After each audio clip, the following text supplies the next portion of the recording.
Good morning. Welcome. For those of you who may not know me, right here in our sanctuary, I don't think there's one person who does not know me, but for those of you who may not know me joining us on YouTube, my name is Ellen Greenwood. My pronouns are she, her, and hers. And it is my privilege to be the worship associate this morning and to welcome you, all you stalwart, brave people who came out in bitter cold and possible black ice to be here together in our sanctuary. And an equally warm welcome to those of you who are joining us on YouTube. And the nice thing is, the folks who are here this morning with us also probably remembered to set their clocks. But just remember, if those of you who haven't done that, maybe you'll be with us a little later. But thanks to YouTube, we'll be recorded and there in any time frame. So, welcome.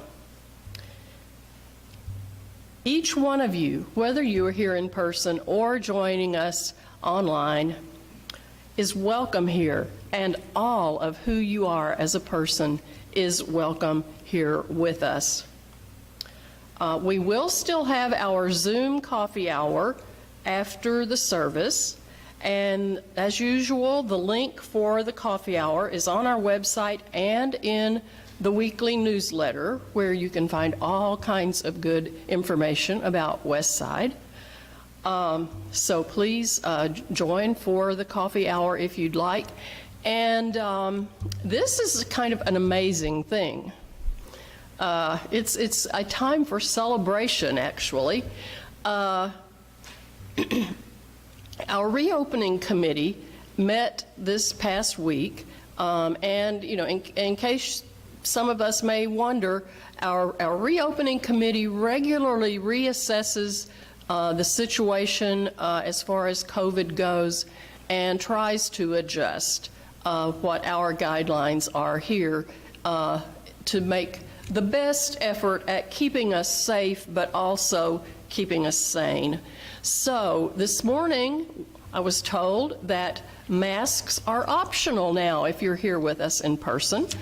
You are certainly welcome to wear a mask if you feel more comfortable doing so.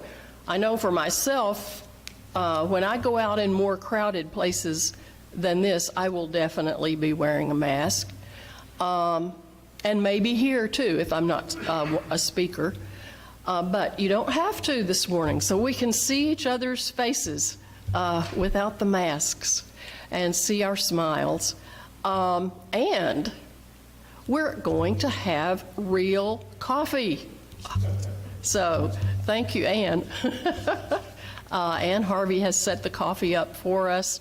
And so it will actually be a coffee hour with coffee. So we do have a few announcements in addition to the changes in our COVID precaution guidelines. If you are here in person, you will find these in your order of service. Right here.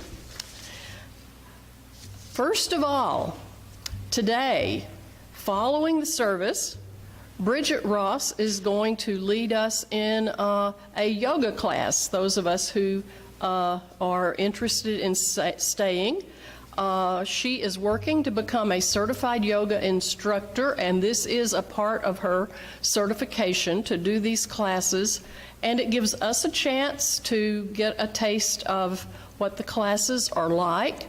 And she promises that these will be yoga exercises for all levels of physical ability and experience. So just stay after if you're interested, and we'll do a little yoga to put us in a great mood for the rest of this week. Wednesday, March 14th, that's this Wednesday, will be our second Monday lunch. Everyone is welcome to come to the lunch. It will be at Parkside Grill. And if you are going to attend, please let Judy Burgett know or Diane Gray so that they will know how many places to reserve at Parkside Grill. We do have ongoing religious, adult religious RE classes. On Wednesday nights, our class is called Thinking About Theology. This is a class that has grown from talking only about Christianity to broadening it to more theological topics. And then on Thursday evening, we have our Thursday evening conversations, where we have some wonderful, stimulating, and interesting discussions. So the links for both of these can be found in our newsletter. So please join for either or both of those if those would be meaningful to you. And there's one more announcement I would like to mention. At our auction in the fall, my husband Dave and I offered a hike in the Cosby area. This hike will take place on Saturday, March 26th. It's an easy 4 miles, and it can even be less. It can be more, you know, but what we're going to do with the group will be about 4 miles. Should be pretty easy. We're going to see some neat artifacts of some of the times before that area was the park. And it's just a beautiful, beautiful section of the park. And by March 26th, we think we'll see some of the early spring wildflowers. And we have some places left. So if you would like to join us, it's $15 a person or $45 for a family maximum. And we really are having coffee. It's the ghost of coffee hours past back there. So let me know if you would be interested in joining with us on March 26th, and then you could just put the cost into the offering plate.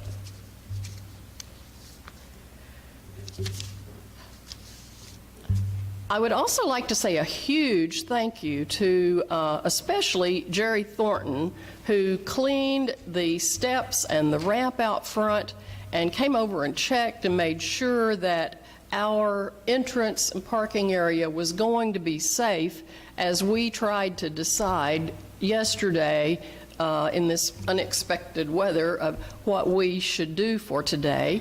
And it worked out beautifully, but we really owe Jerry a huge thank you for doing that.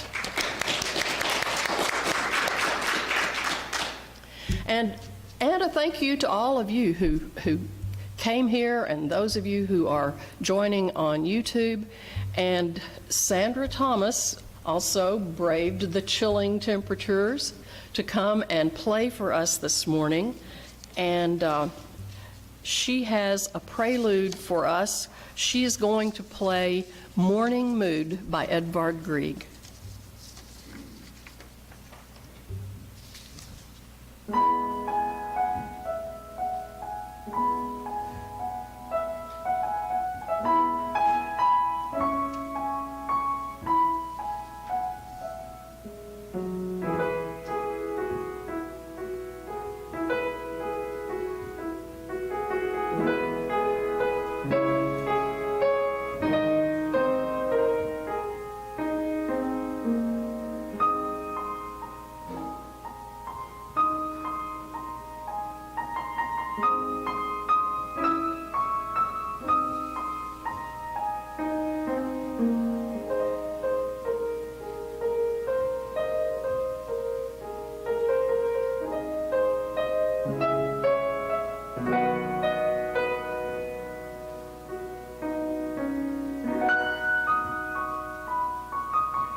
Thank you, Sandra. That was lovely, and certainly I think put us all into a mood to be open to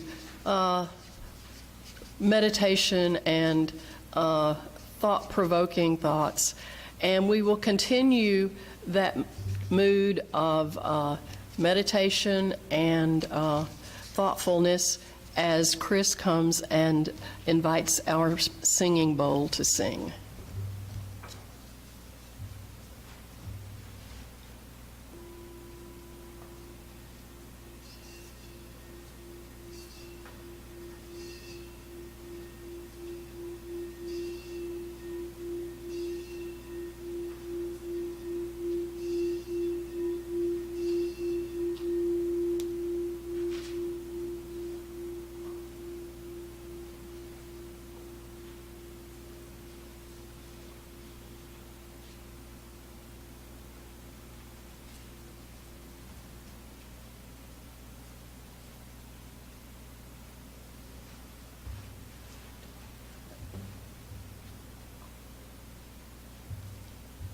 And Judy Burgett has the words for our chalice lighting this morning.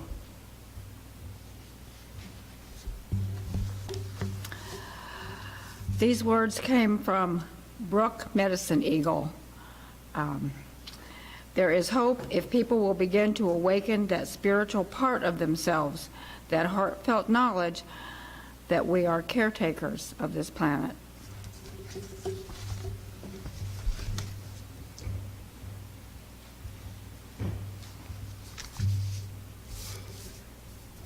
We are caretakers of this planet. I love that.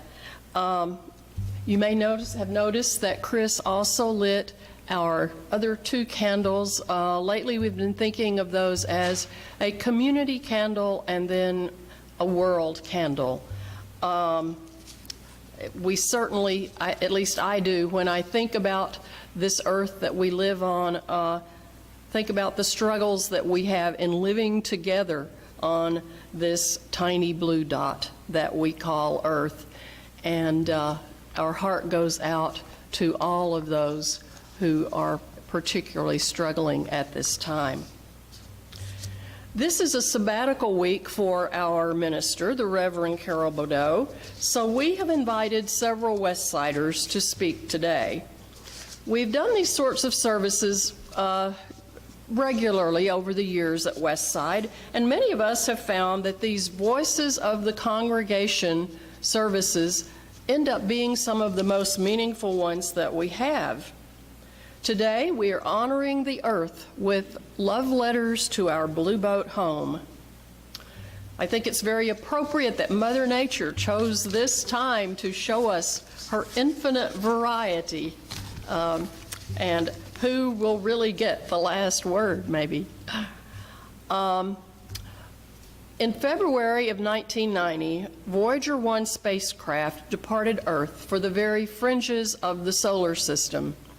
At the suggestion of the late astronomer Carl Sagan, it turned around and took a photo of our home planet from about 4 billion miles away. That's billion with a B. In the photo, Earth appears as a tiny dot of blue light, only 0.12 pixel in size. Later, Sagan commented, "There is perhaps no better demonstration of the folly of human conceits than this distant image of our world, our tiny world. To me, it underscores our responsibility to deal more kindly with one another and to preserve and cherish the pale blue dot, the only home we have ever known." And we are now going to, those of us who are in the choir, sing Blue Boat Home, one of our, for many of us, a favorite hymn. So the reopening committee has said masks are optional, but no singing unless you're in the choir. So if you'd like to sing, you need to be a part of the choir or the band or both.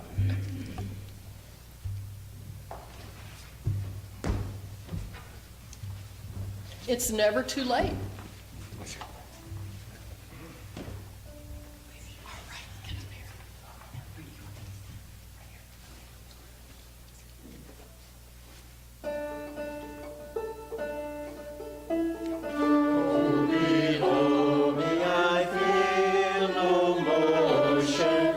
Standing on these mountains and plains, far away from the rolling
So the first voice of the congregation that we will hear this morning is Jerry Thornton.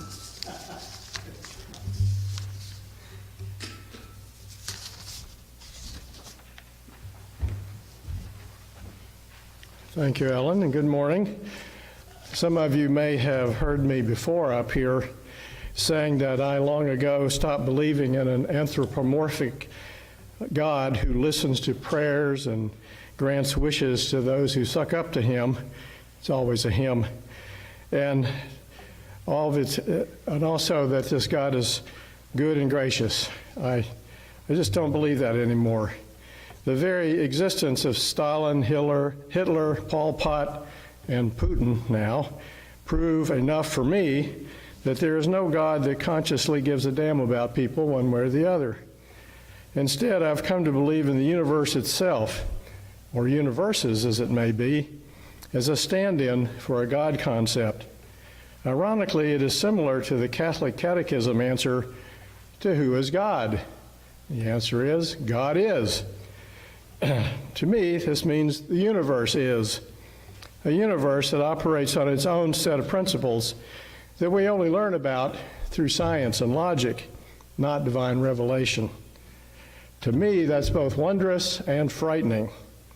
It is frightening because evolution appears to cause the survival of whatever works to sustain itself, both at the individual and population level, whether it is a killer virus or a killer Putin and his ilk.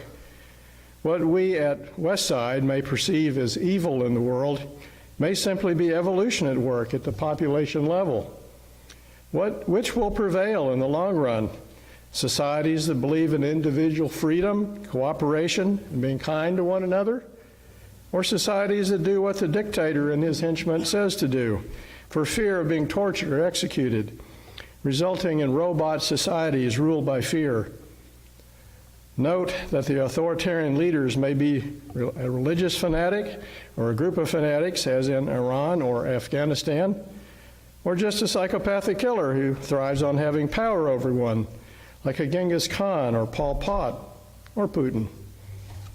But the universe is also wondrous because it has created life on this planet that is tenacious and always evolves in a way to survive in the long run, despite whatever tries to kill it off. Prior to now, there have been at least 5 great extinctions documented in the geological record, but life has always bounced back.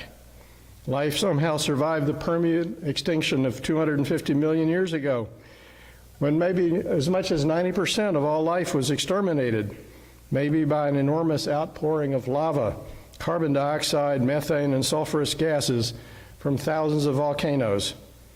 But life evolved from the survivors and led to flowering plants, amphibians, and proto-dinosaurs until the Triassic-Jurassic extinction about 201 million years ago.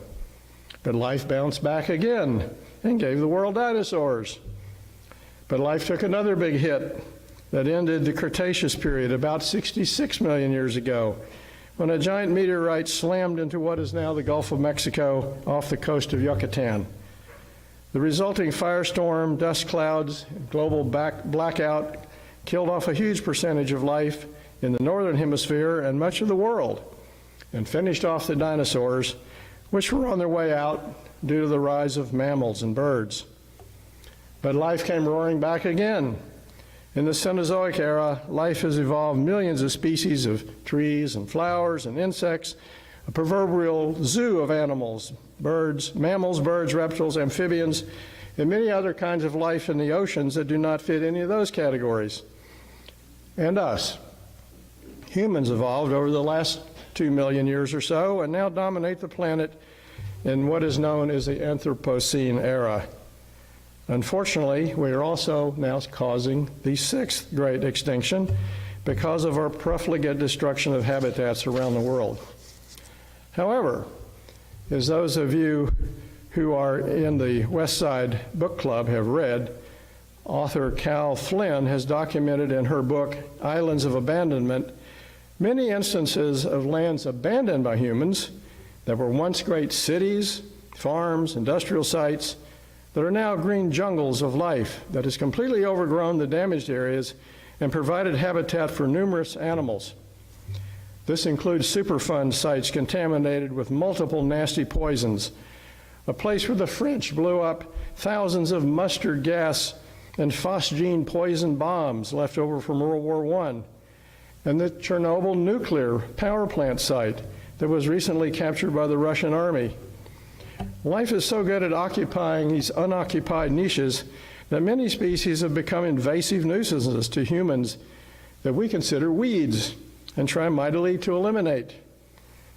But they are out there 24/7, 365, doing their thing, and we can only manage to control them on a few intensely managed landscapes. As some of you know, I try really hard to limit exotic invasives here at Westside in favor of native species, but with only minimal success. But although I try to limit invasives and favor native plants and animals, I can't help but find in them, these exotics, a silver lining in the success of life for the future.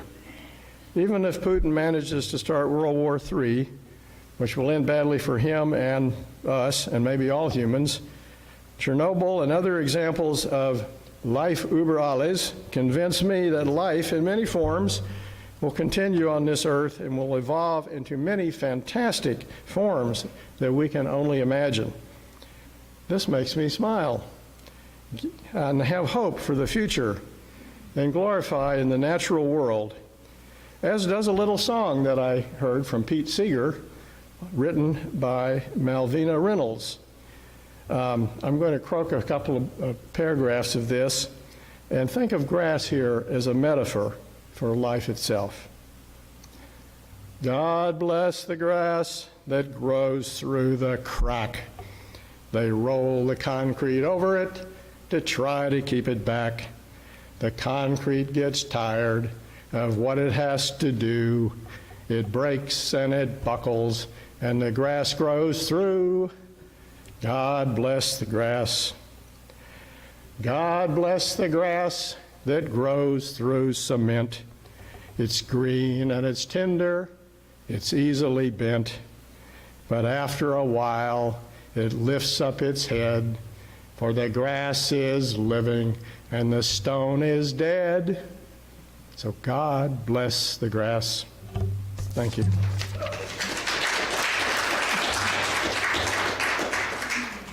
Thank you, Jerry. We would be happy for you to join our choir anytime. And our next speakers are Yetta Jager and Craig Brandt.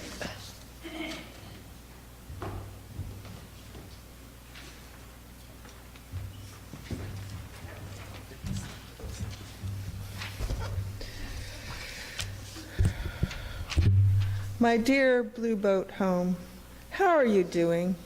I've been thinking about you a lot lately. I don't know if you noticed the pandemic flu that affected many of our ship's passengers. It really took us by surprise. We are so used to having the technology and the science and medicine to control whatever comes our way. Looking to the future, we're burning more natural gas than ever, and it just seems quite hopeless. I am worried that you, our mother ship, won't be able to navigate through shifting currents and gales that future climate will bring. Last weekend, I reviewed a paper arguing that the only way to avoid a sixth extinction is to go all in on nuclear power. I was almost convinced, but the very next day, Russia bombed the largest nuclear plant in Europe. And now it seems as though we're headed toward another world war. The generation of passengers on your ship that saw the horrors of Hiroshima are no longer here to warn us about nuclear apocalypse. War, famine, pestilence. Is famine next? Before we jump overboard in despair, any advice you can give us on how we might keep you afloat would be much appreciated. Your passenger, Yetta. And I happened to find this serendipitously under my chair, our Blue Boat home. I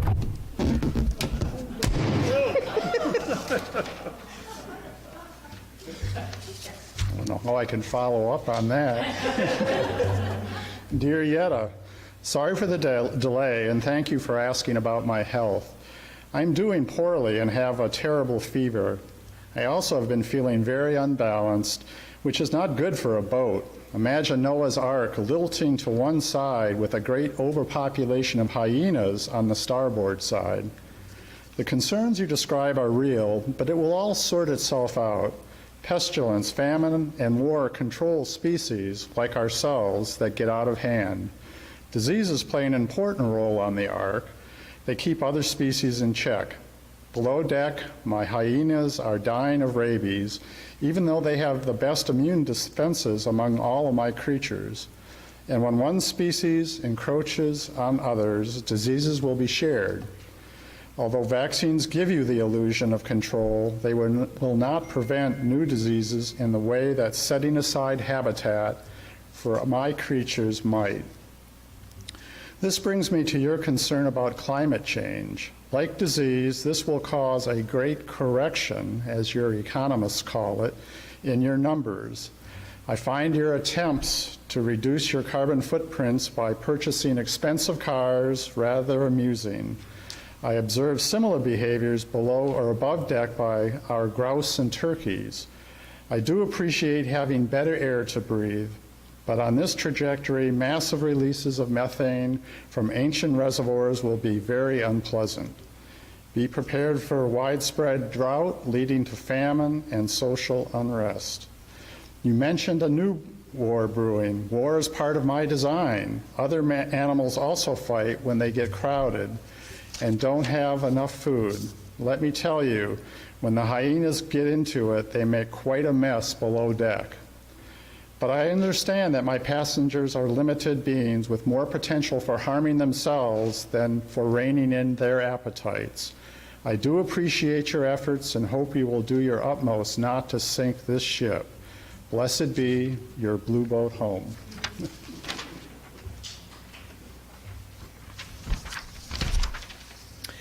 Thank you so much for your letter, my dear Blue Boat Home, and for reminding us that we exaggerate our own importance. Your advice reminds me of the great naturalist Charles Darwin, who wrote, "It is interesting to contemplate the entangled bank, clothed with plants of many kinds, with birds singing on the bushes, with various insects flitting about, and with worms crawling through the damp earth, and to reflect on these elaborately constructed forms, so different from each other and dependent on each other in so complex a manner, have all been produced by laws acting around us. Thus, from the war of nature, from famine and death, the most exalted object which we are capable of conceiving, namely the production of the higher animals, directly follows. There is grandeur in this view of life with its several powers, having been originally breathed into a few forms or into one, and that whilst this planet has gone cycling on according to the fixed law of gravity, from so simple a beginning, endless forms, most beautiful and most wonderful, have been, are being evolved. So I will have faith in your laws of nature by which what can persist does, whether they are invasive species or natives, species evolving to keep up with human-caused changes. I am comforted by the thought that life will go on. May we enjoy the time we have sailing together."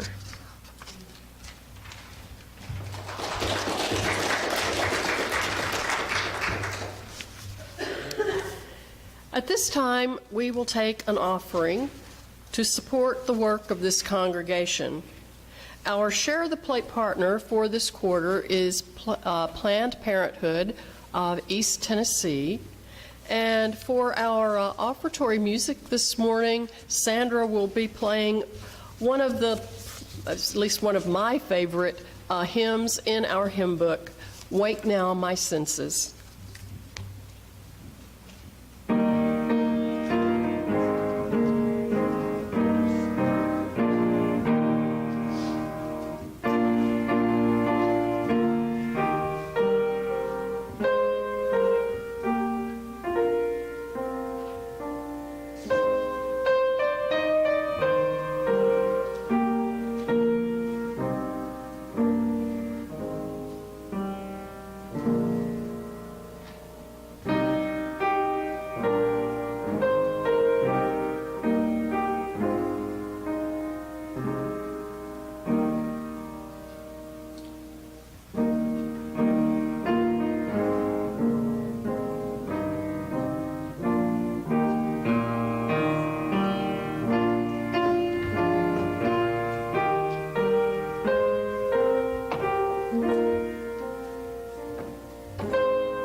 And the next voice we'll hear from this morning is David Bolt.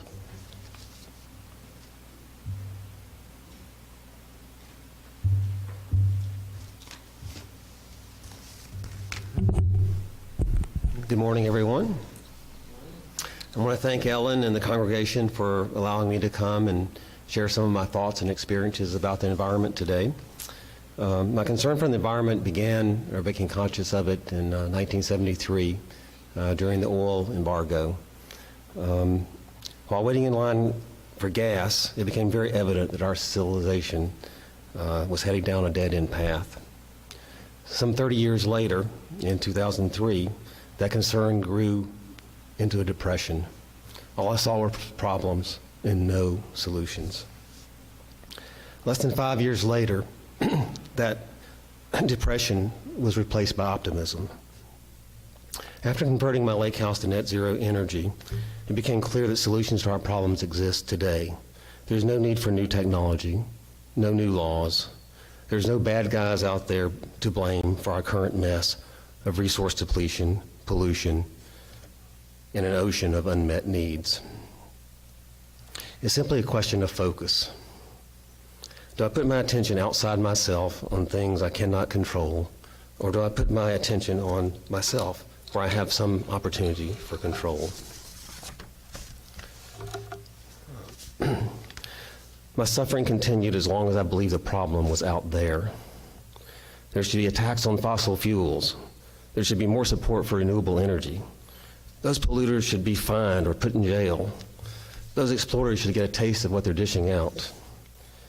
From a spiritual perspective, I was having a hard time accepting what is. When I accepted there is pollution, there is resource depletion, there is injustice, then the foundation for action is laid. My energy is free to start finding solutions rather than blame others. The lake house conversion to net zero energy became my focus. I began asking, what does the world I want to live in look like? What steps can I take now to help it manifest? The Kingston power plant was on the other side of the river from my lake house. I cannot condemn its pollution while at the same time using its energy. So I decided to get solar. After months of trying to figure out how much solar was needed, I gave up and decided to live within the energy budget that a $30,000 system could provide. So my energy budget became 10 kilowatt hours a day, about 1/3 of what a typical Tennessee home uses. It was a 3-year process to move from a very Spartan lifestyle by myself to a relatively normal lifestyle with my entire family of 4, while still using only 10 kilowatt hours a day. The conversion of the lake house showed me we already have what we need to live in an abundant, sustainable world.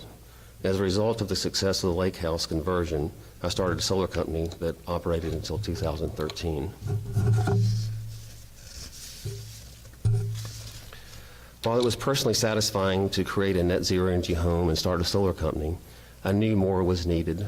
In 2015, I created the Sustainable Future Center, nonprofit. Its vision, an engaged community building a sustainable future for Knoxville. We do not try to change anyone's mind or make any judgments about what should or should not be done. We simply share what is working in our personal lives and what is not. We encourage and support groups, people working on some aspect of sustainability. For example, we have a group interested in beekeeping. What does that sound? For many decades, I wanted bees. Whenever I talked to beekeepers, there seemed to be an endless complexity and an endless list of problems. While I love the idea of keeping bees, talking with beekeepers kept me very discouraged. I was overjoyed when Aaron showed up at the center and not only donated bees, but also agreed to come once a week and teach beekeeping. During the process, I came across Dr. Leo's work with horizontal hives and natural beekeeping. Ann and I will be going to Missouri in a few weeks to attend one of his workshops. 20 years ago, the Verona mite came to North America and decimated the bee population.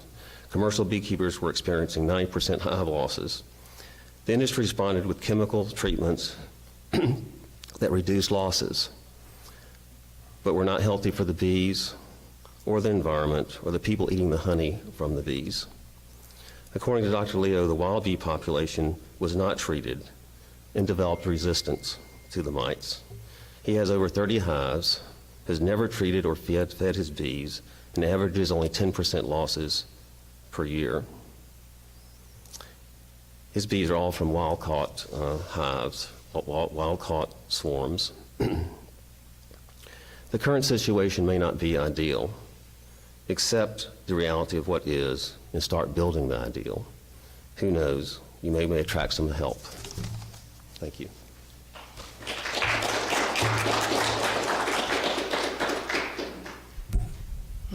Thank you, David. And our last speaker, our last voice of the congregation will be Judy Burgett.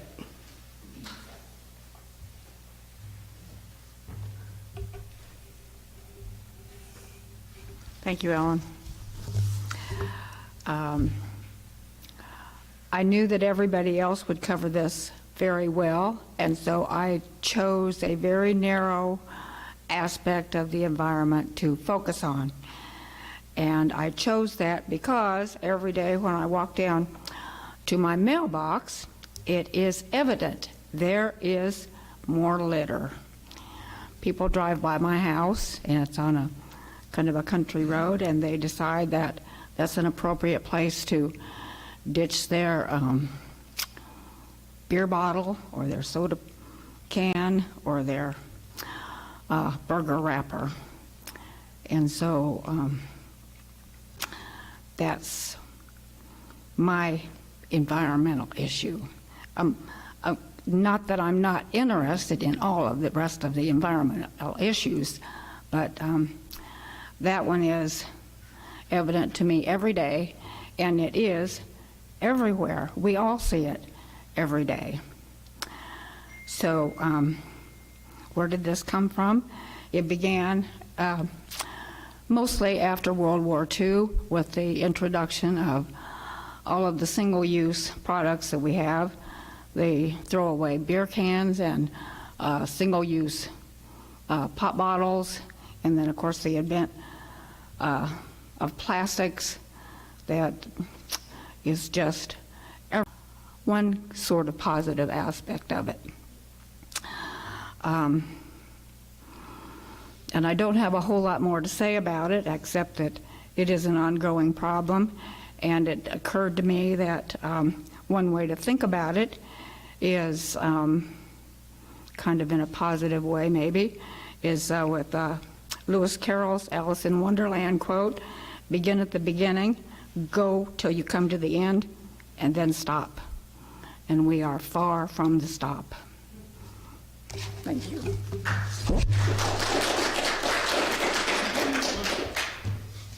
Thanks to all of you who shared your thoughts this morning. One thing I love about these sorts of services is the great variety of different looks and views that we get on a topic, and the great creativity that we see in the members of this congregation. In just a moment, I'm going to extinguish our chalice. Always remember that we extinguish this chalice flame, but not the light of truth, the warmth of community, or the fire of commitment that it represents. These we carry in our hearts until we meet again. Go in peace.